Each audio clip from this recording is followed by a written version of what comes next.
Halo sahabat Merdeka, berjumpa dengan saya Lulu Handayani dalam Top News Senin 4 Agustus 2025. Berita pertama, Menteri Imigrasi dan Permasyarakatan Agus Andrianto marah besar temukan pegawai kementerian bertato. Selanjutnya, pemerintah ingatkan adanya ancaman pidana di tengah heboh pengibaran bendera One Piece jelang Hari Kemerdekaan ke-80 Indonesia. Menteri Imigrasi dan Permasyarakatan Agus Andrianto mengungkapkan kemarahannya saat mengetahui anak buahnya memiliki tato. Terlebih pegawai kementerian berdinas di Bali tersebut tengah tersandung masalah. Menurut Agus, pegawai tersebut baru 2 tahun bekerja dan memiliki tato besar di badan. Ia menegaskan tidak alergi tato, namun pelanggaran pegawai tersebut sudah melebihi batas. Atas temuan itu, mantan Wakapolri tersebut meminta Kapolda tidak ragu memberikan hukuman kepada pegawai tersebut atas masalahnya.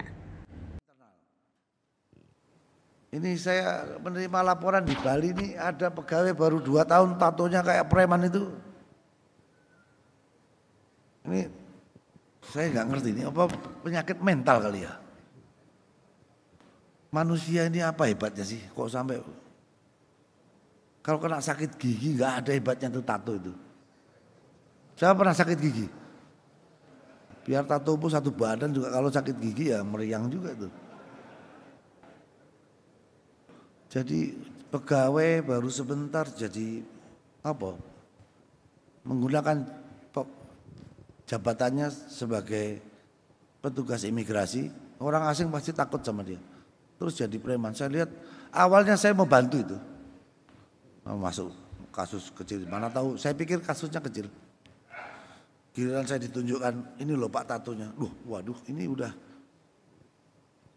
Saya bukan anti tato, tapi menurut saya kalau kita pegawai terus kemudian kalau tato nggak kelihatan kecil ya nggak apa-apa lah.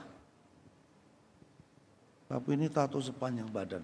Saya bilang, saya telepon Kapoldanya, penjarakan aja itu. Proses hukum. Kalau kejahatannya banyak, udah nanti kita pecat aja yang begitu, udah nggak niat jadi pegawai itu.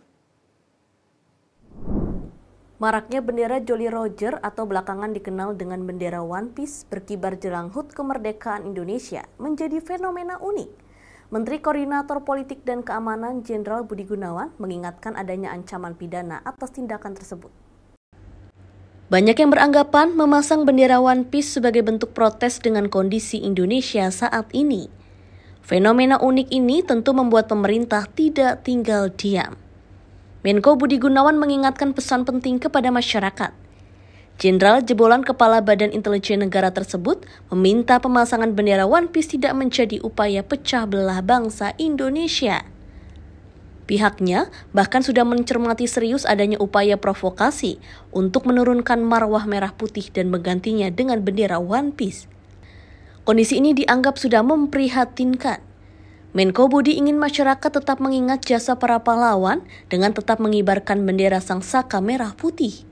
Selain itu, Menko Budi juga mengingatkan kembali adanya ancaman pidana terkait pemasangan bendera jika mencederai kehormatan bendera merah putih. Pasal tersebut tercantum dalam Undang-Undang Nomor 24 Tahun 2009 Pasal 24 Ayat 1 yang berbunyi setiap orang dilarang mengibarkan bendera negara di bawah bendera atau lambang apapun. Demikian informasi kali ini bersama saya Lulu Handayani. Simak berita lainnya hanya di merdeka.com.